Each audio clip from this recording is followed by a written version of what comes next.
ನಮಸ್ಕಾರ ಎಲ್ರಿಗೂ. ಇವತ್ತು ನಾವು ಬಯಲುಸೀಮೆ ಸ್ಪೆಷಲ್ ಕಾಯಿಪಪ್ಪು ಹಾಗೂ ದೋಸೆ ಹೇಗೆ ಮಾಡೋದು ಅಂತ ನೋಡೋಣ. ಇದನ್ನು ಮಾಡೋದಕ್ಕೆ ನಾನು ಏಲಕ್ಕಿ, ಬೆಲ್ಲ, ತುರಿದಿರೋ ಕಾಯಿ, ಸ್ವಲ್ಪ ಅಕ್ಕಿ ತೊಗೊಂಡಿದ್ದೀನಿ.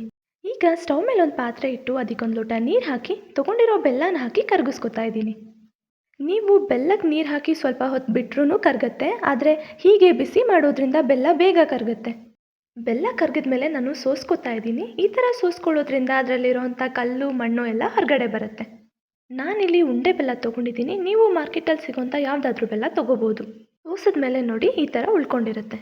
ಇವಾಗ ಒಂದು ಜಾರಲ್ಲಿ ಏಲಕ್ಕಿ, ಕಾಯಿ ತುರಿ, ನೆನೆಸಿಟ್ಕೊಂಡಿರೋಂಥ ಅಕ್ಕಿ, ಸ್ವಲ್ಪ ನೀರು ಹಾಕ್ಕೊಂಡು ತರಿಯಾಗಿ ರುಬ್ಕೊಳ್ಳಿ. ತುಂಬ ಫೈನಾಗಿ ರುಬ್ಕೊಳ್ಳೋದೇನು ಬೇಕಾಗಿಲ್ಲ, ತರಿಯಾಗಿದ್ರೇ ರುಚಿ ತುಂಬ ಚೆನ್ನಾಗಿರುತ್ತೆ.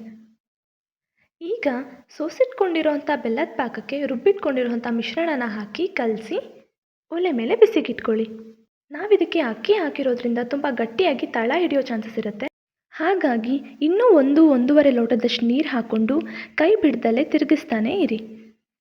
ಹೀಗೆ ಒಂದು 5 ನಿಮಿಷ ಕುದಿಯೋಕೆ ಬಿಟ್ಟರೆ ಬಯಲುಸೀಮೆ ಸ್ಪೆಷಲ್ ಬಿಸಿ ಬಿಸಿಯಾಗಿರೋ ಅಂಥ ಕಾಯಿಪಪ್ಪು ರೆಡಿ ಆಗುತ್ತೆ.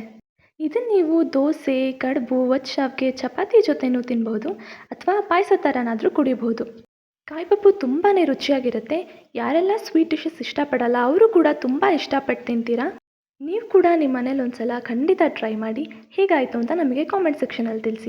ಈ ವಿಡಿಯೋ ನಿಮ್ಗೆ ಇಷ್ಟ ಆಗಿದ್ದರೆ ಲೈಕ್ ಮಾಡಿ, ಶೇರ್ ಮಾಡಿ, ಹಾಗೆ ಸಬ್ಸ್ಕ್ರೈಬ್ ಮಾಡೋದು ಮರಿಬೇಡಿ.